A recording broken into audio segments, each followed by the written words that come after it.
All right, good morning, good afternoon, good evening, whichever time of the day, there we go. Whichever time of the day you're viewing this. Welcome to the Raw podcast. I am your host, Rahsaan Corbin II. My co-host Omar is having technical difficulties, won't be able to make it today.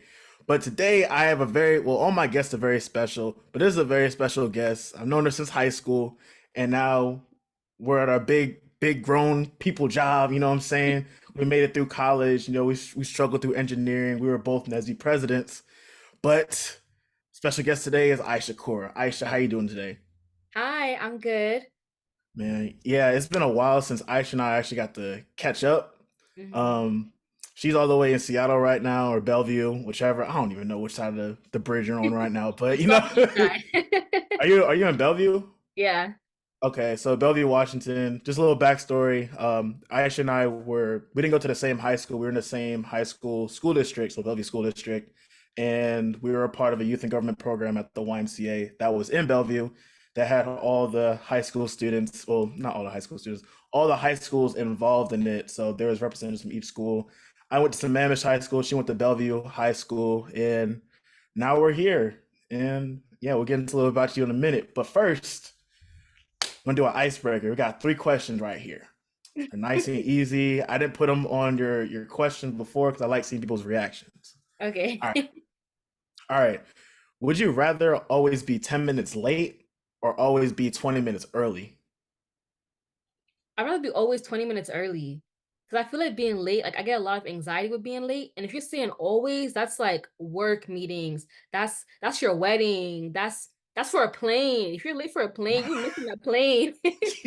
So I'd rather be 20 minutes early, especially like even if it comes to like, because I'm African, right? So our weddings be like an hour and a half late. I'd still rather choose the 20 minutes early to that. Maybe get some food and pack it in my car before I go. Cause I'm not missing that plane. I'm not missing that work meeting. No way. Yeah, airlines don't play about you being late. They'll do the last call. All right, boarding doors closed. Mhm. Even the last flight I was on, like I was trying to check in my bags, but they were like, you have to check in your bags an hour early. And I was 45 minutes early. So they were like, you cannot get on this plane. I was like, oh my God. I was crying. All right. All right. That's actually crazy. So fussing. I All right. was so mad. Would you rather be able to run 100 miles per hour or be able to fly 10 miles per hour? Well, I don't have no reason to run now, so I'm gonna take the flying. I don't Yeah, run. 10 miles an hour is not bad. Yeah, So you can get anywhere with you can go that over the thing. water. Yeah, you can go anywhere with that. Yeah, I'm not running. All right, last one. Would you rather live without heat and AC or live without social media? Live without social media. The heater is on right now. Oh no. Oh my goodness. Take All that right, TikTok. appreciate. Yeah, forget TikTok, forget Instagram. You know what I'm saying? Yeah. You got the heat and AC for you. But Mm-mm. yeah, appreciate your answers. That was just to, like sports, you usually got to warm up before you do a workout. So it was like the warm up before the interview. So to get like, our energy levels up, get to laughing, yeah, calming down, you know what I'm saying? Make everybody feel comfortable. So before we get into some more in-depth questions, tell us a little bit about yourself. Where are you from? What college/university you attended, and what you major in? All right. Well, I'm Aisha. I'm from Bellevue, Washington, as Rahsaan already said. So that's like like a suburb outside of Seattle. Born and raised over here, but my family is from the Gambia. That's in West Africa. First generation college student. Went to University of Washington, which is the best university in Washington. I don't want to hear it because it's the truth. I studied electrical and computer engineering. I chose engineering because, well, as Rasan said earlier, we were part of a youth and government program, so I was really into like law and policy and just community upliftment and development. But I was realizing that with my skill set plus my interest in community, it'd be better to go into engineering because then I can just manufacture or engineer new solutions and tools and devices to help like community development. So that was kind of like my passion going into it. And yeah, that's a little bit about me. Quick things about me. What were you involved with on campus? I did mention earlier you were NSBE president, but were you involved in anything else on University of Washington's campus? Yeah, the first thing I signed up for actually was NSB because me and my friend, who like we went through middle, elementary, middle, and high school together, both in engineering. We were like, we feel behind already. Let's look for clubs and stuff to do. So first thing I did was sign up for NSB. Great experience. We'll talk about that later. I also was part of African Student Association, which was like just a fun little thing to get to meet people and like participate in the fashion shows, and a way to kind of break out of like the STEM engineering like nerd mode. And I'm also part of Avella, a Vision for Engineering Literacy and Access. It started in 2019, so the year before I got there, and now I think last year actually it's developed into like a national nonprofit. But essentially, we create and teach original STEM content to K through 14 underrepresented minority students across the country. So I've made like web development class content and taught that at local high schools, teaching Arduino content and things like that. And it's all about like mentorship and giving back, but also developing our own skills. Because I started it when I was a freshman. And so obviously I didn't take any Arduino classes yet, but I was already learning. So when I got to class, I didn't feel as behind and stuff. So that was really nice. I think those are like the three big things that I was involved in on campus. Obviously, like I popped into other random meetings for free food and things like that, just to meet people. NSB also collaborates with SHIP, which is the Society of Hispanic Professional Engineers. So going to some of their meetings and learning some about the history of Hispanic professionals and things like that was like nice. So just like kind of being broad. Yeah, another thing Aisha and I did on the side the past couple of years or so, I think it's 2021, 2022, but we were on an alumni panel for Bellevue School District graduates. So that was also great. It was more like get your college on and, also promoting, HBCUs as well and like black Hmm. students within the PWI. So that was something else we did on the side for the Yeah, and past also couple of years like or so. sorry. No, go ahead. Came from that too.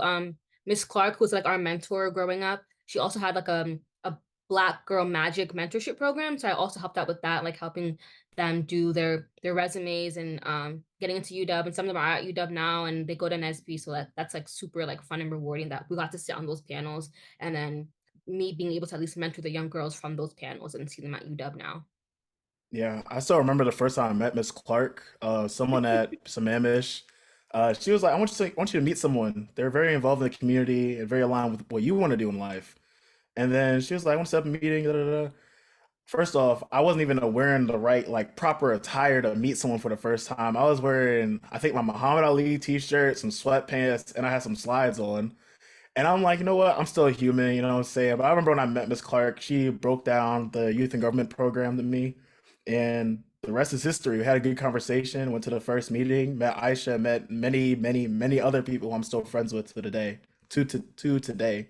So yeah, I'm extremely grateful for Miss Clark and all the friendships and connections I made professional development as well. Mhm. Um, but where do you currently work? You graduated, you go after graduation to grad school or work, but where do you currently work and what's your role? So I work at Amazon. I'm on Project Kuiper, which is their new satellite internet program. I'm a manufacturing engineer, so essentially, like we will own a certain device or LRU, and then we monitor the process and try to make sure the process is as fast as possible. It's efficient, that all the parts are available for that device or that unit, and also making sure we are making enough of them to meet the goals for the satellite. So like if you need 5 for one satellite and you need to make 10 satellites a day, do that math and then making sure that your responsible device is, on track.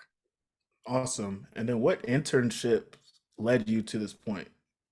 Yeah. So last summer I did intern with Amazon. I entered at Project Kuiper, the same team. Team's kind of like expanded now because it's been growing so much. But my very first internship was with Boeing, but Boeing, Oklahoma. And I say it Oh, that way wow. because Boeing started in Seattle. You would think someone born and raised in Seattle would go to Boeing, Seattle, but I went to Boeing, Oklahoma. And I got at the NSB convention. So literally I got to NSB. This was like sophomore year. I was like chopping it up with some guys at the table, and I didn't really know how career fairs worked at that time. But he was like, "You want to interview at 2 p.m.?" I was like, "Yeah, sure." He was like, "How do you feel about Oklahoma?" I was like, "I love Oklahoma. I never been to Oklahoma. I don't know nothing about Oklahoma, but I need a job. I need a bag." So, but that was a great experience. Like, if I can say, if y'all should like travel for an internship or not, definitely do. Like, it's so cool being able to be so young and be allowed to learn, but then go somewhere else, experience life on your own a bit, especially for someone who like didn't move away for college, and just like seeing how companies work in different areas. Because also like the culture of a city will change the culture of a company, right? So obviously all companies like Boeing is different from Amazon, different from Meta, different from Microsoft, but also the location of where you're working can have an effect on like your mental health and how you do that. And then I continued that Boeing internship actually. Fun fact, some internships, if you tell your manager, hey, I want to work during the school year and refuse to leave, they will let you just continue working in the school year. So I continued working to the school year, but I transferred over to a team in Everett. So I was doing hybrid, like working like I think 3 days in office and 2 days at home. Um, and that role was like human factors engineering, so that was really different, but I really liked it. Get to learn a lot about ergonomics. You get to do simulations with pilots and just learn how like the human brain will react to certain like alarms and lights and things like that. That was really interesting to learn. And then after that, interned with Amazon, and then now I work for Amazon. And then in between the Nice. internships, I did research. Like I did research all 4 years of college. Nice. And I know at the time of this recording, you just started like last week. Yeah. How are you feeling? I know orientation week or like that first week is always a little slow, but since you return to the same team, is it still slow? Like, do you have to go through the whole intern or orientation process? It is not slow. It's fast.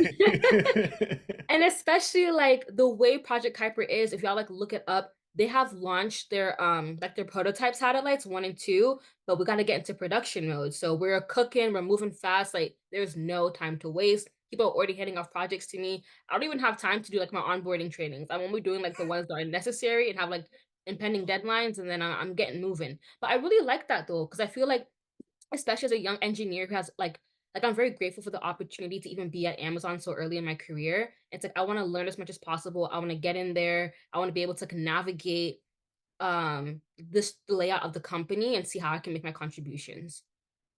Awesome. Awesome. Well, I hope the adjustment gets better. Well, not better. You know, I hope you adjust. I'm trying to figure out how to word this. I hope you're still adjusting well because you'll get to a point because I'm 3 months out from graduating and into my career, but it'll feel weird when some parts of the year come around, like winter break, for example. You don't have a month off or 3 weeks off anymore. Yeah. When spring break comes around, you don't have a week off anymore. Like we still have the same 3-day weekends as most universities, but yeah, you'll learn that when you get there. But for right now, congratulations on that role, and I already know you'll do great because we both been pushing each other the past 4 years, 5 years or so to get to this point. So I know you'll be great. Thank you. And okay, so taking a step back, you like a good amount of students from Bellevue in the Bellevue School District were first generation students in Seattle area and head off to college. What was your initial reaction when you decided to go to college? Did you have any specific dreams or goals in mind? Well, number one, my dad was like, if you don't go to college, I'm gonna slaughter you. Like that was his terminology. So I was going to college either way. But for me, it was kind of like what I said earlier. It was interest plus skill set. I know I was really interested in helping community. I know I like to fix things. Like even I put my desk together by myself. Like just I was pretty handy. I was good at math and science. I was like, why not go to college and get an engineering degree? Because I knew that the kind of work I wanted to do as an engineer, you would need a degree for that, right? Not everybody needs a degree. A lot of people who do software engineering, they don't need degrees. They can just get certificates. If you're more on the handyman side and want to be a technician, you don't need a degree for that. I don't even think you need an associate's a lot of the times for that. But I just knew that the goals that I had and the types of things I wanted to work on, I was going to need that degrey. So that was, Okay. and you said my initial reaction, like, to getting into college? Yeah, like what was your initial reaction? Because you said you were a first gen. What was your initial reaction? Like, yeah, I'm on to that Oh, next for step in sure. life when you received those acceptance letters. Yo, I remember that day like it was yesterday. Like, I was so nervous 'cause I just didn't know, and it's just like, especially UW, especially a lot of universities now, it's like you don't even know what they're looking for. You can have the 4.0, you can have a good SAT score, um, you can maybe have a good essay, but it's like depending on who's reviewing it when you're writing and who's reviewing it, like for the university, it's very different. So when I got into engineering and I got into UW is different because you actually have to apply for your major. But for engineering, you can possibly be direct admit if you like list it out on your application. And so being direct admit to engineering, that was just like I was like, oh my God, thank God. Like my God is a big God. Like he's working for me. Because I was like, I don't have to go through that extra step. I can really just spend my time learning from already in my major. I was super happy. My dad was super proud. Like I was on top of the world. Yeah. So when you were applying to colleges, was it hard getting through the application process? Like, what external factors did you rely on when getting those applications in on time? Yeah, it was definitely hard. Like my sister went to college, but it was like she did running start full time, so her journey was a little bit different. And my parents didn't really know how to like navigate all the things. I didn't know either. I didn't even know some of the deadlines that really killed me. But the things that helped me were Miss Clark. You always need a mentor. Seek out mentors who really care about you. Like mentorship relationships or networking, it doesn't have to be so rigid and robotic. You can actually be a family with your mentors, so definitely seek those out. And then I went to the UW had this thing called Shades of Purple back in my day, which is basically where admissions counselors will like host a day for high school students to do their application like in like a computer room, help you go through FAFSA, help you go through I think it was I don't know what the website is called if you know College Board. It was the website that you the portal that you put in your applications for. They helped you do all of that, helped you organize. So if I didn't go to and I went twice for that. If I didn't go to that, I would not have gotten my application in on time or done it properly because it was so confusing. Did you feel any pressure when you first started at UW? Because I know UW, your first year, it was remote and you were still, doing school from home. But did you feel any pressure as you got to the on-campus life? Pressure when I go to on-campus life. So that's gonna be like my sophomore year. Yeah, I think I definitely felt pressure, but I think the first thing, the fact that I was already in my major, that really helped a lot. Because I was like, I just can't get kicked out, you know? It's harder to get in than to get kicked out. And I felt pressure too because I had other mentors who I found through NSBE and Avella who were just like doing it. They're getting their masters, they're getting their PhD. Like I have never seen a black person like just in the process of getting their PhD so nonchalantly. And they did like their resumes were stacked. Like I remember I used to download their resume because they posted on their LinkedIn, and I would like check off things that they did that I can do and like I was gonna apply for.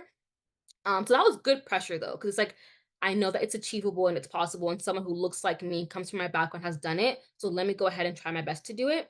There was some pressure when I was like trying to make study groups and stuff, and just like people were being so closed off, um, and like not open and willing to study with me. So I felt like, okay, am I stupid? Like, am I doing something wrong? Am I unlikable? Like it was either my intellect, my personality, like something was off. But it could also just be the fact that we're coming out of COVID. Seattle also isn't known for being the friendliest place ever.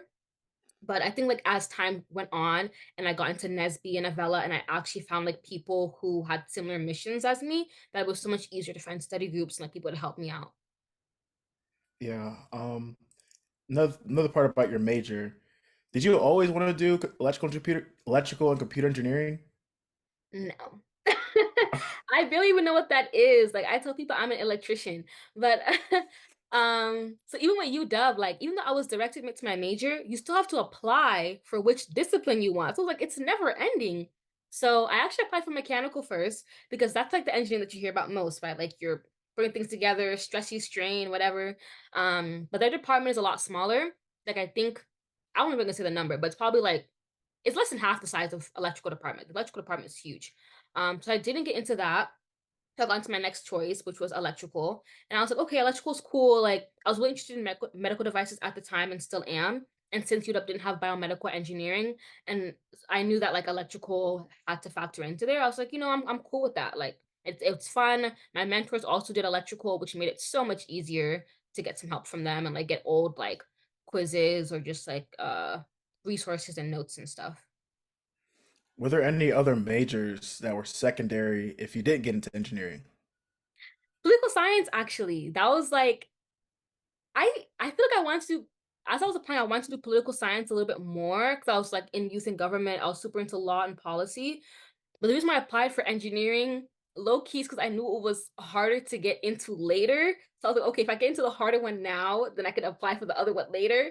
But yeah, I really like law and policy, but I feel like now I'm realizing that I'd prefer not to work like one-on-one with people. Like I did a law internship in high school and it was just like at an immigration law firm, and that's was like so hard on like my soul, like seeing the asylum packages and putting together people's stories and seeing like the hardships that they went through. I'm a very sensitive person, so like I don't think I could do that. So I'm glad I got into engineering that way. Got you. Were there any friends that helped with the transition too? Like, did you know, because you were from that area, but were there people you already knew on campus already that helped you with that transition? Yeah, for sure. That one girl who I mentioned a little bit earlier, who we came from the same elementary, middle, and high school. We like sat in the dorm rooms together. We took like all the intro classes together. Even though she did chemical engineering, we still took like calculus, physics, chemistry. So we were like motivating each other. We would cry together. And I was just like, if she doesn't drop out, I'm not dropping out. And she was like, if Aisha doesn't drop out, I'm not dropping out. And so we neither of us dropped out because it would have been too embarrassing. So but Yeah. it's good though to have people who are like I said, like it's good pressure. It's kind of like competition. It's seeing like, okay, somebody who's similar to me and comes from the same lifestyle as me is able to do it, so why can't I do it? So just we got to push every day. We cried, we cried, we cried, but now we're here. If you feel comfortable sharing, how was the first year being virtual? Like, how are you handling it? I was a mess. I shared a room with my grandma. She was logging into my classes with me. She was always asking me questions. When I was like, okay, I'm in my major, I was like, oh, my GPA doesn't matter. So I'd only do the bare minimum. And I 2-0'd every class on purpose. Big regret of mine. Um, but yeah, I feel like I actually met people virtually. Like this one girl who I'm close with now, her name is Miriam. Like we connected over Zoom classes and stuff like that. Bunch of other people, especially like with LinkedIn, like, getting more involved in my LinkedIn, like hitting people up and stuff like that. So it was just like a mess because I didn't really know what was going on. And like I wasn't able to walk into the counselor's offices or like set up meetings as comfortably. Mhm. But hey, I mean, I survived it. So I live to tell the story. That's good. That's good. Well, thank you for answering that part. Now we're going to dive into NSBE. Okay. So, we were both presidents. Only difference is you were president back to back years. Was that always, actually, first off, what was the journey leading up to being president? We'll start there. Yeah. So obviously my first year was virtual and I was still involved in NSB virtually. Like I came to the virtual meetings and it would be like no one there. Like it'd be like the board members, maybe like two other people and myself. And so then that election season, it was like they're kind of pushing for people and like looking for people. So that's the year I applied to be treasurer. Obviously I ran unopposed because people wasn't running. Being treasurer was so stressful. Oh my gosh. Because it's like it was like a kind of a 2-year gap because the treasurer before me didn't do anything during COVID, and then the treasurer before him only got half a year. So it was like I was really searching for answers as much as I could. And then that year convention was coming back. So I was like, now I gotta fundraise for convention. And the last two guys didn't even go to convention. I'm like scrambling. Again, mentorship. Our advisor was super hands-on, super great mentor, still close to her today. So I was treasurer, and then being able to be treasurer and like get people not only to convention but also like to be fully funded. That like kind of got my name like moving in through NSB. And so when all the other people were like graduating, because it was like only sophomores and seniors who were on the board. Yeah, my advisor was like, out of the sophomores who are here, I feel like you'd be the best one to be president because all the work that you did as treasurer and like being on top of things, making sure you know where the money's going, where the money's coming from, the logistics, the paperwork, and getting to know members because I was in charge of getting people to convention. She thought it would be a good fit. I was nervous to do it. I really didn't want to do it, but then I was like, sometimes someone just got to do the job. So I was president my junior year. That was really fun because now it's like, okay, people are more comfortable being in person and coming on campus. So that was the year of like really building community. Like even like my leadership style, I was trying to be really lax because I just wanted to build community and make sure people felt comfortable coming into NSB before like I start like bossing people around, like, oh, you didn't fill out your membership form or you didn't sign in for a meeting. Like just let people like, get accustomed. Pay them And dues. huh? Oh yeah. Pay them dues. We didn't even have dues. I was like, ain't no way we're having dues because like no one's coming anyway. So let's just come in. And then the next year I was co-president because we actually expanded our roles because we realized that like some of the stuff that we're doing is way too much on one student. Like we're student first, NSBE president second. So we expanded the roles. I ended up being co-president, internal president, which is more on like the student facing side, whereas the external president did more of the company facing side, like the sponsorship packet that I started, preparing for our diversity career fair because we host one of the largest career fairs on campus actually, and we bring in like a whole bunch of companies from all different industries. So that was like my journey through NSBE leadership. That's good. And what were the most rewarding aspects of your tenure as NSBE chapter president? I would say the first thing that comes to mind was FRC last year. So I think that's 2023 FRC. We went to San Francisco, I believe, or San Jose, and then like drove up to San Francisco. And it was like the last day, and we all were just like roaming around San Francisco, being friendly with one another, like people who would never speak to each other outside of NSB were speaking to each other. People were having fun. People were like big prez, like, like just hyping me up, hyping me and the co-president up, and it's just like nice to see that, as NSBE leadership, we were the catalyst for creating this kind of community and allowing people to like mingle and mix with people who they would never speak to, maybe who they would never wouldn't even know existed, who are now being able to help each other and mentor each other. And then secondly, I was part of the Big Little program at my NSBE chapter, reinstated that actually when I was president. And so being able to be a mentor to like the littles and seeing like my littles doing way more than me now, I'm like, oh, like I don't think I did much because like there was much in a lot in your head already, but just like nice to be like a big sister to somebody and they can run to me if they ever do have problems. I can help them any way I can. Yeah, I was gonna say, speaking of like people who are coming behind you doing more than you. So I don't know if you remember Julius. You met him briefly when we were at a conference in Mm-hmm. Kansas City. So he's actually chapter president now for FAMU Aw. FSU. And it's funny because he was my vice president last year, and he's like, "Should I run for president?" I say, "Hey, bro, it's on you if you want to do it." So now he's stepping up, and he's doing really good right now. I still talk to him almost every day, Aw. and he's always giving me like little updates here and there about what they got going on, what they got planned. And I'm like, "Hey, man, I'm here to support. You do your thing." I know he was gonna do great this year, and I'll just sit back and watch the Instagram. I'll still like comment in the section comment section and whatnot. But We'll repost. yeah, I'm saying I'll help him out. He's actually I actually did interview him for previous episode on the podcast because I want to make sure he got his the light shine on him because his journey through the SB was a little bit different than mine, so wanted to make sure that got highlighted. So Mm-hmm. yeah, and now actually a lot of the younger students that I met when they were freshmen are on e-board now. So Mm-hmm. I'm like, that's perfect because when I came in, it was mostly juniors and seniors and like I think one or two grad students that were on e-board. And it got to a point where I was the only one that had like the most experience on NSB at the time because everybody else graduated. So I feel like my time as president, vice president was really trying to, build that foundation for the younger audience to come in and then, pass it on to whoever comes after me to really execute and become the best chapter they could be. Which they're always great. NSB's always great. They could always be better. But Mm-hmm. you know what I'm saying? So I'm always proud of, the younger people stepping up. Nah, for But sure. we talked about the most rewarding part. What were some challenges? You talked about some challenges with being treasurer, but what were some challenges when you were president? I would say, 'cause I was also class president in high school my junior year. So I guess like every 4 years I get a presidential position.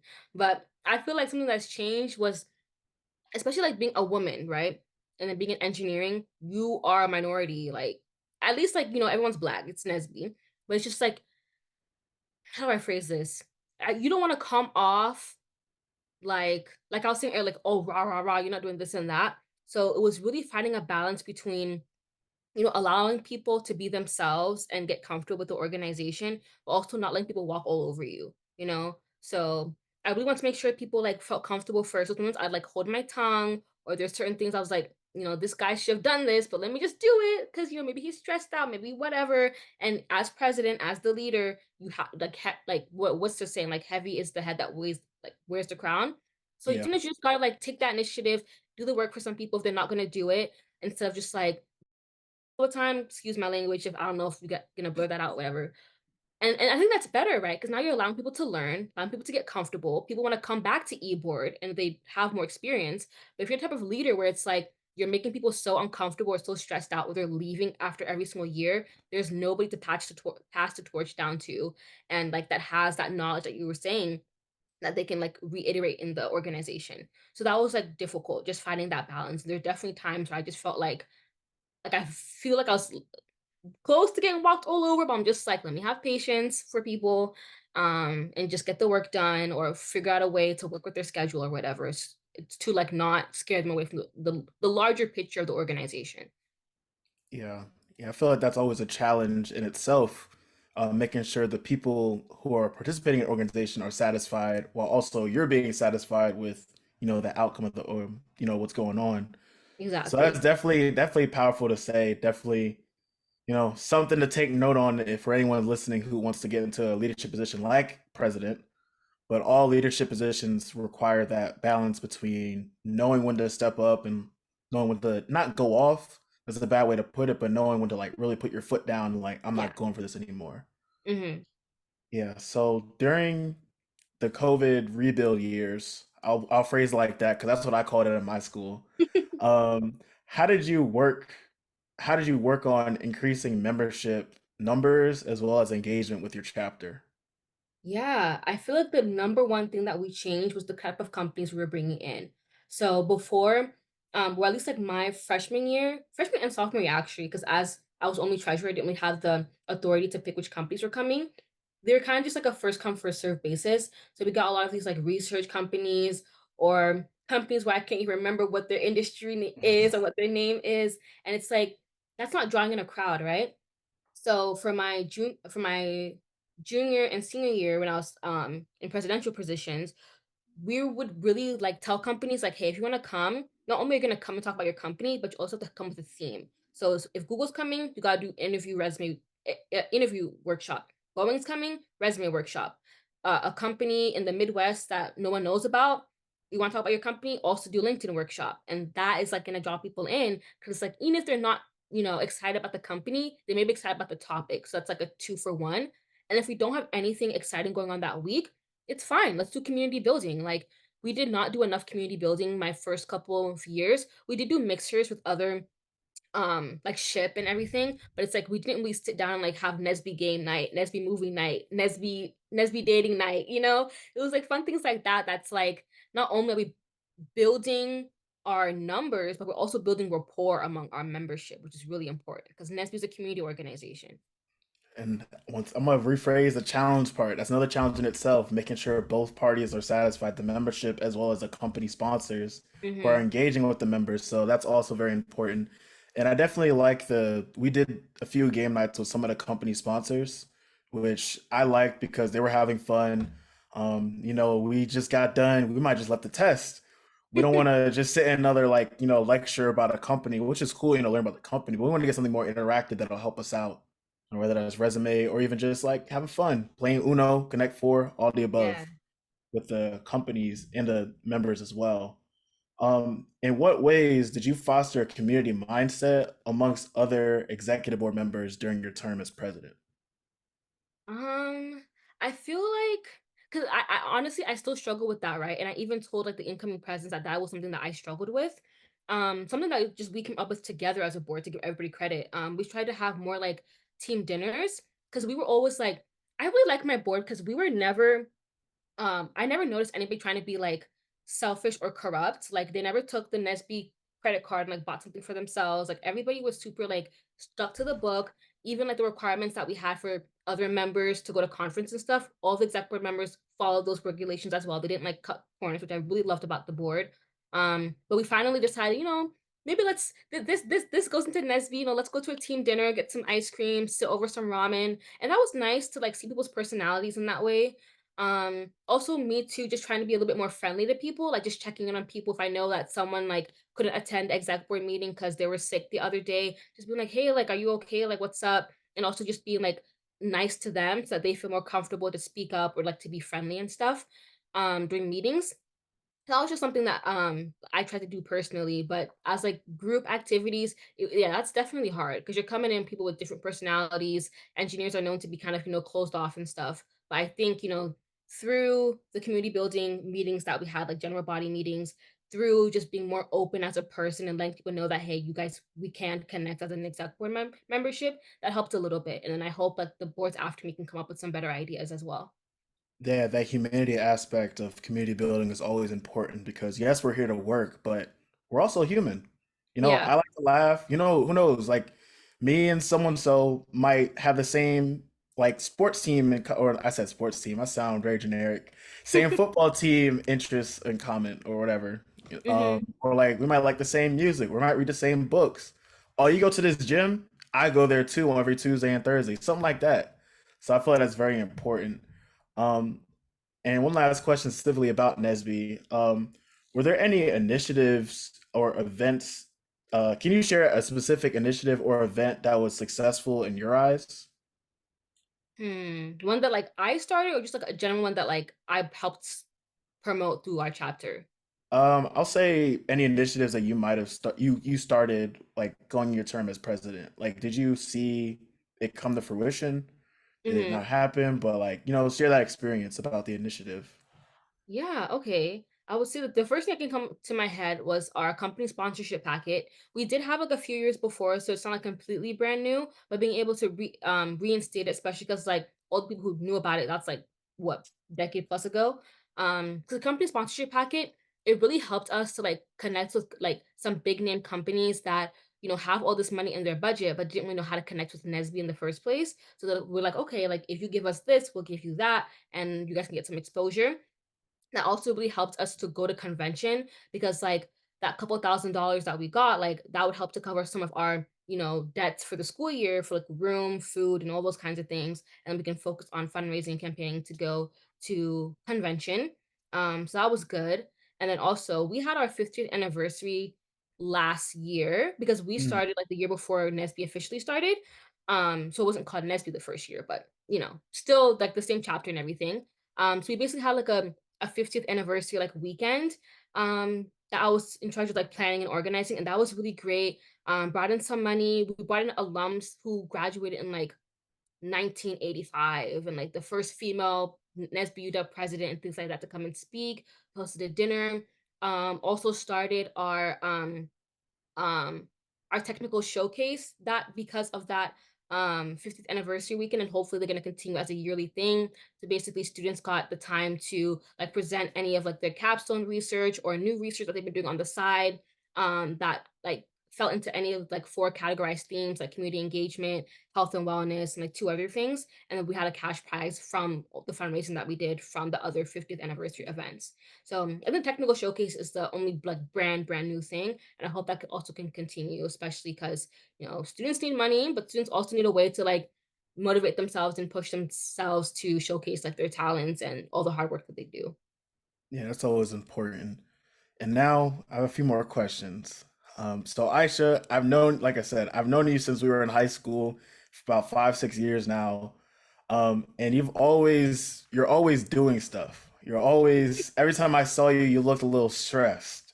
You know what I'm saying? You Yes. always look stressed. You always look tired. You might snap at me a few times here and there, but like, how'd you handle the stress? Like, combining president of NSB, getting ready to graduate, making sure everything is straight, getting a job. Like, how'd you take care of yourself in the midst of all that? I feel like, it's super cliche, but they say you survive 100% of your bad days. And it's like, I started to take that literally. I was like, yeah, because because you are right. Like in high school, I feel like I definitely overexerted myself. I was part of associate student body, part of BSU, did youth and government, and I was only a kid. Like I didn't know what was going on. But knowing that I survived all those things. Okay, boom, check that off. I survived a certain class. Boom, check that off. It's like I said earlier, my God is a big God. Like, I'm gonna keep going. So it's like, I think just kind of having that mindset that everything's gonna be okay. The weight of the world is not on your shoulders. If you mess up, someone's gonna be annoyed, but someone's always annoyed, If you go into a work meeting, You and me have got yelled at 11:30, but then the 1:30 all hands meeting, your manager's getting yelled at. So it's like nobody knows anything. So just vibe, you know? Take your vitamins, take your ashwagandha, take your CBD, drink your water. All I gotta say. Yeah, get some good food. You know what I'm saying? Yeah, If you gotta take a nap, go ahead, take a nap. and that's a really important thing too. Like I took a philosophy class and there was this one philosophy that's like reconciling with yourself. So it's like even when people are trying to do these new habits or like the 75 days hard, it's like yes, you want to be a better person and you want to develop good habits, but not everybody is the same. Everybody's different. So it's like if I know that I really want a sweet treat and like I'm not gonna be happy if I don't get my little sweet thing after dinner, then okay, it's okay to have something sweet. Just have it in moderation, or maybe like instead of having ice cream, have like a yogurt parfait. Like don't just cut out sugar completely because you're not gonna be happy. So do things that make you happy, do it in moderation, and then try to modify them to be healthier, to be more optimized and stuff. Yeah, happiness is always very important, especially if you're an engineer. Yeah. Please do what makes you happy outside of the classroom. Yes, we're here to study, we're here to get our education, but we're also here to better our lives. You know what I'm Let's go saying? live. And we're going to go through, leadership has taught me that you're going to go through many storms and multiple adaptations throughout life, multiple rebranding and how you Mhm. handle certain situations. Some stuff you might have liked doing in high school isn't going to be the same in college. Some stuff you did in college, I'm slowly learning, don't satisfy me as well as me in the real world. You know what I'm Mhm. saying? So I got to find certain things and keep adapting as years go on. So, my final question: how is your support system? You talked about your friend that you had that you went through classes with, you cried with, you were roommates with. But like, how was your overall support system with any other friends, NSBE family, mentors you touched on, professors? Like, how was your support system? How would you describe them? How would I describe them?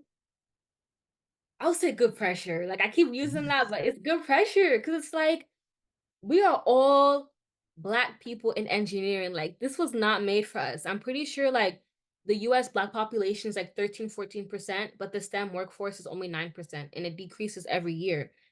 So it's like it's tough out here, but it's like if you have people who know that it's tough and who will not sugarcoat it and will not BS you, they're gonna tell you like, "Hey, this is hard. It's not gonna be easy. You're gonna cry.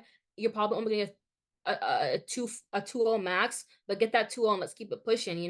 Even professors that I had who were not black, but who were people of color, and they know like how microaggressions can go. They know how it can feel to be different in a situation, or even like they're immigrants, even they will be like, "Hey, like this is hard. If college was easy, everybody would do it and you wouldn't need to do it." It's like it's good to know that because it's you don't want to sugarcoat things. It is hard. And I feel like sometimes you can fall into like depression, you can get high anxiety, you can get really wrapped up in things. But if you know that something's supposed to be hard, it's a lot easier to navigate it and just like come home after a long day and be like, I did one homework problem, that's enough because it's hard enough, instead of pushing yourself to try to do the entire assignment in one day. So I would say my support system has been good pressure. I have a mix of like people who are not engineers as well, which is really good because you need a different perspective. Some of these engineers can get like really tunnel visioned. People who are engineers in different fields, like mechanical engineers. I feel like my closest female friend in engineering is in mechanical. Some professors. I found also a lot of mentors through LSAM, the Louis Stokes Alliance for Minority Participation. Sometimes they have mentorship programs that you can sign up for and get like an industry mentor. That was helpful, especially like having a female industry mentor who could tell me about like, what benefits to look for, maternity leave, how it feels to have like your husband being laid off and now you're the breadwinner, things like that. So good pressure. People who and that it's gonna hit the fan, so you can know like how to navigate that before you get there, and you're not gonna be underprepared. Got you. Yeah, that was a great perspective. We're all going through it. We got to have that support system. Very important. They'll help you when you fall. They'll help you when you need that little extra step. And heavy Mhm, on the even if you did one thing, that's okay. Just keep going. Life will move on. At the end of the day, a few years from now, college days come and go. A few years from now, we'll be heavy into our careers. We'll be, who knows, we might have different roles that we started with. You know mhm, what I'm saying? Like some of this stuff won't matter in the future.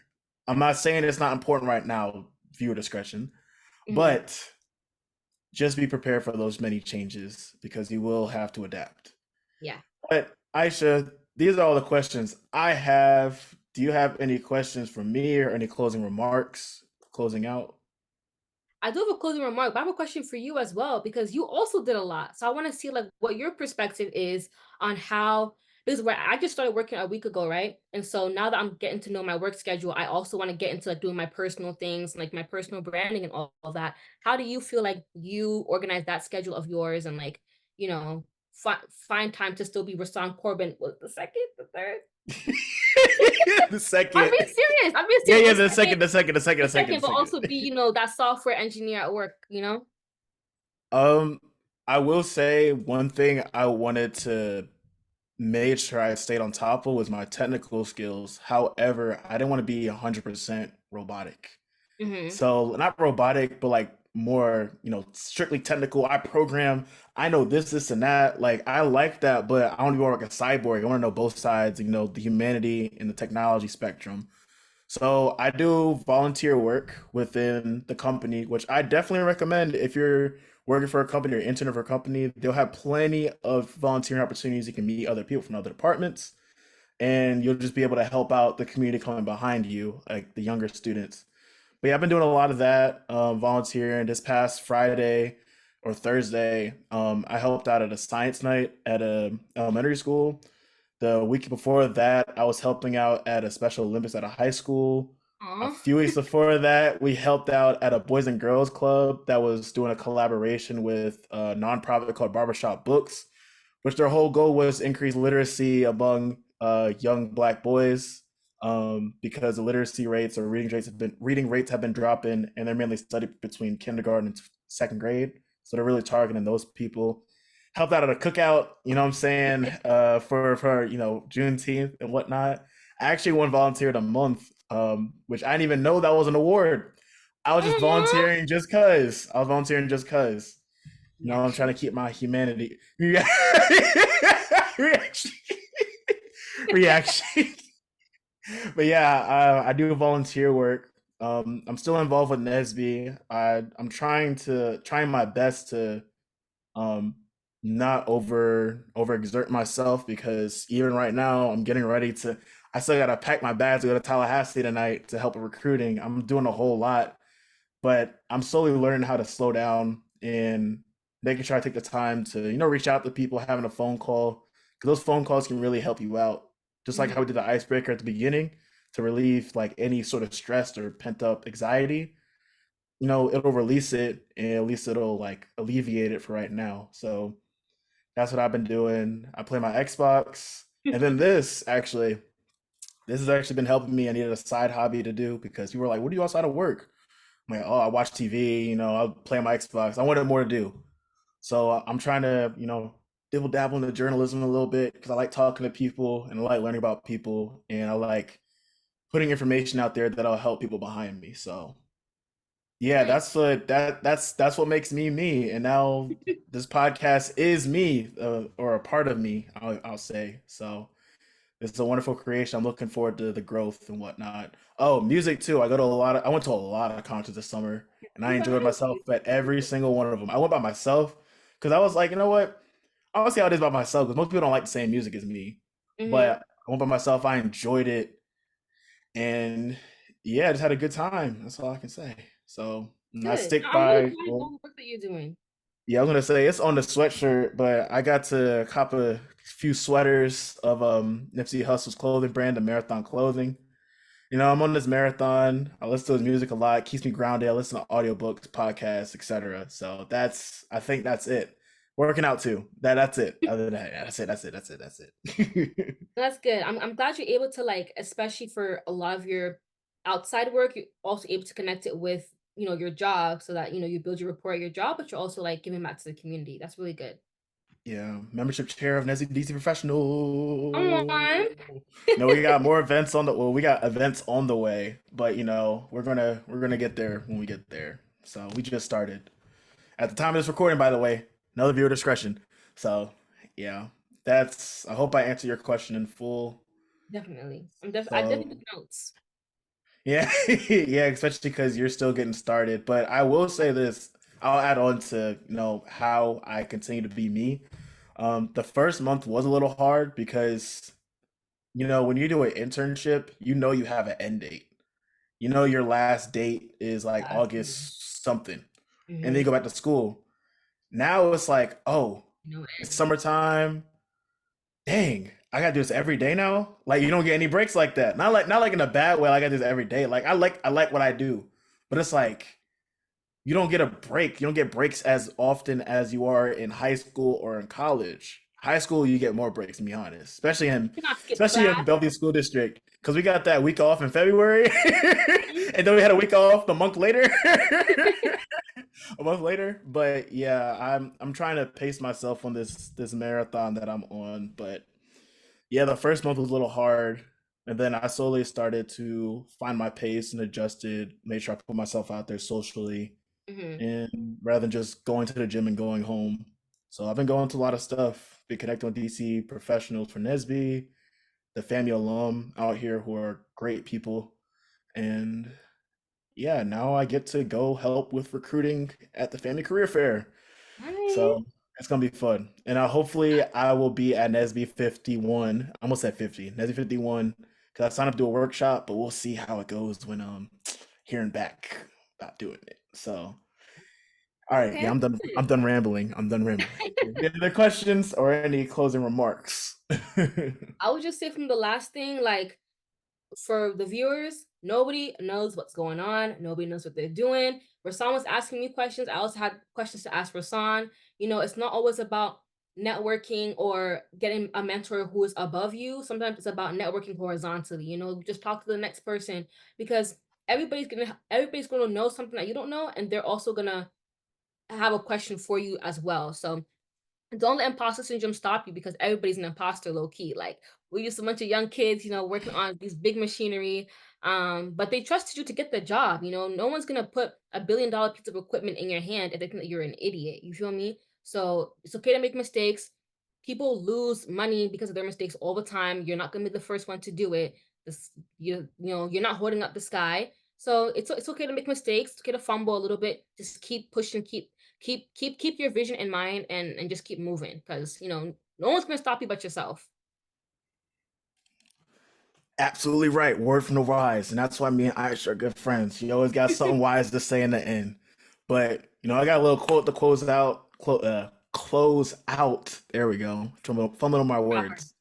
Yeah. So, like I said, Nipsey Hussle listens to a lot of his music. He has a song called Perfect Timing. And, a lot of people have this mentality of perfect timing, like, oh man, I'm too late. Oh, I'm behind in life. No, you're never too behind. You're never too late for anything. He says, sometimes feel like perfect timing feels like sometimes perfect timing feels like I'm too late. I know you're still great in spite of your mistakes, whether they're little mistakes, they're little hiccups here and there, or whatever. But eventually you're gonna cross that finish line and forget the time it takes. You know what I'm saying? Go at your own pace. But anyway, Aisha, thank you so much. It was great catching up. It's been a while. You've been traveling a lot, and I'm glad we were to put this time together to, Yes, settle thanks for down. having me. Yeah, but if you like this video, please like, comment, and subscribe. And don't forget to share with a friend who may find this interview informative, especially if they are navigating college for the first time, as a first gen or just in general, and they want to know what it's like to be at one of the top schools in the country, public schools in the country. Let me emphasize that public schools in the country. I don't want to get fact check or anything, but My degree until just then, came. you said what? My degree just got here. Hold on. It probably won't show up because it's blurred. We make it out. We can make it out. We can Yeah, make it out. It yeah, says University of Washington at the top. yeah. All that, Seattle, Washington, hold it down. But yeah, like I Don't said, tell me. like, comment, subscribe, share with a friend, and stay safe. Don't stress yourself out. And we'll see you all on the next episode of the Raw Podcast. I am your Bye. host. Oh, I'll sorry. take it. No, no. Nice bloopers. I'm gonna leave that in there. Until then, I should go ahead and say bye.